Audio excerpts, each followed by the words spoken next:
नमस्कार. आज आपण बनवणार आहोत शिल्लक राहिलेल्या उपीटपासून तयार होणारे कटलेट. तर तुम्ही बघू शकता हे कटलेट आपले अगदी छान असे तयार झालेले आहे. तेलकट बिलकुल झालेले नाहीत. चवीलाही खूप छान झालेले आहेत आणि याचं टेक्स्चर बघू शकता. आणि हे तयार करण्यासाठी आपण अगदी 5 ते 10 मिनिटात हे तयार करू शकतो. तुम्ही बघू शकता याला कोणी म्हणणार नाही की शिल्लक राहिलेल्या उपीटपासून तयार झालेली रेसिपी असेल. हे कटलेट आपण दुपारी स्नॅक्ससाठी किंवा चहासोबत खाण्यासाठी बनवू शकतो. शिल्लक राहिलेल्या उपीटला फेकून न देता अशा प्रकारे वेगळी रेसिपी ट्राय करू शकतो.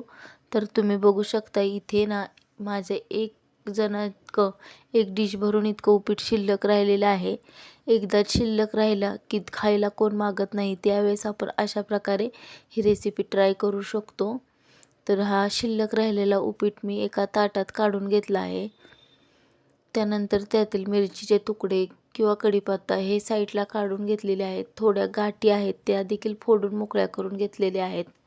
त्यानंतर यामध्ये एक मध्यम आकाराचा कांदा बारीक चिरून टाकलेला आहे आणि एक बटाटा, हाही मध्यम आकाराचाच बटाटा आहे, खिसून टाकलेला आहे. त्यानंतर भरपूर अशी कोथिंबीर टाकलेली आहे.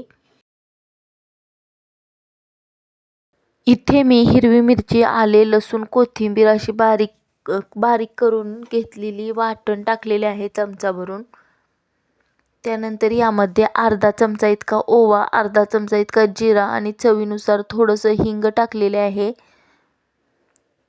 अगदी मोजून थोडंसं हे मीठ टाकलेलं आहे. उपीटमध्ये सुरुवातीला अगोदरपासून मीठ वगैरे आहे, त्यामुळे इथे आपण थोडंसं कमीच प्रमाणात चवीप्रमाणे मीठ वापरणार आहोत.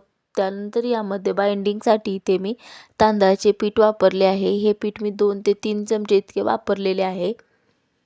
तुम्ही इथे तांदळाच्या पिठाऐवजी कॉर्नफ्लॉवरचे पीठ वापरू शकता किंवा बटर क्रम्स देखील वापरू शकता. मैदा किंवा थोडंसं बेसन पीठ देखील वापरू शकता. पण तांदळाच्या पिठामुळे, बटाट्यामुळे हे कटलेट अगदी क्रिस्पी असे तयार होतात.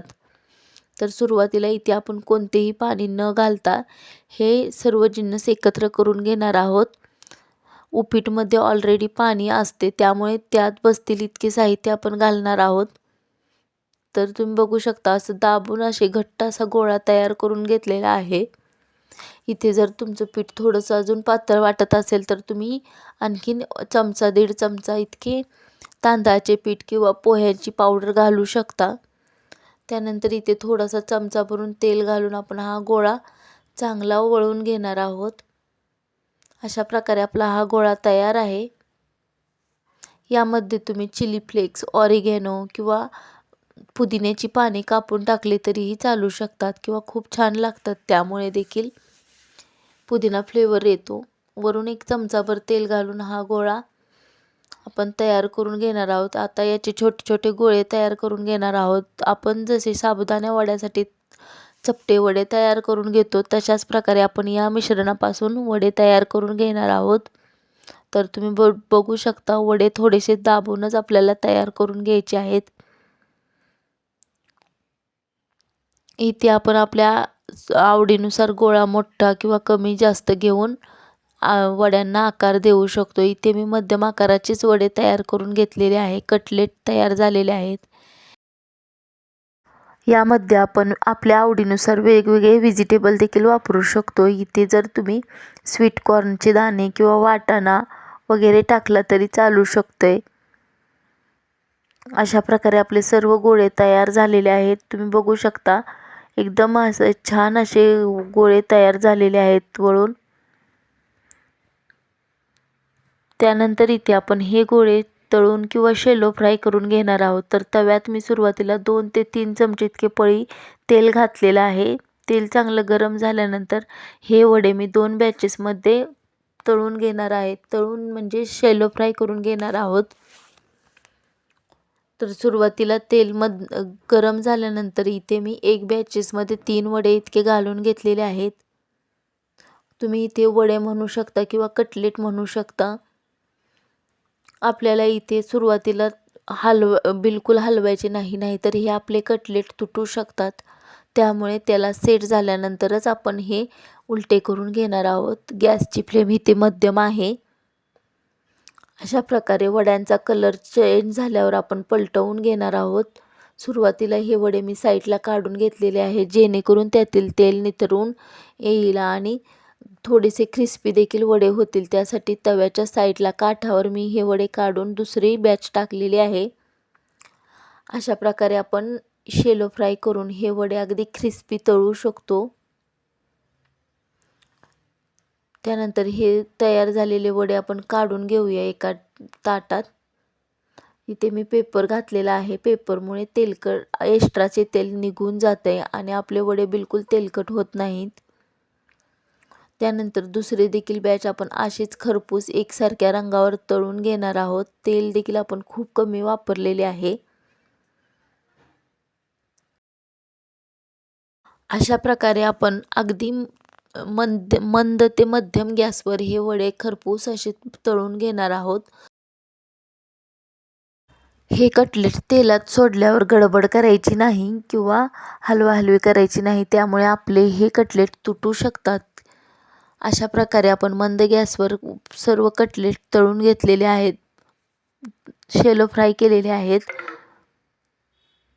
तर तुम्ही बघू शकता आपले कटलेट किती छान असे तयार झालेले आहेत. चवीला देखील खूप छान असे तयार झालेले आहे.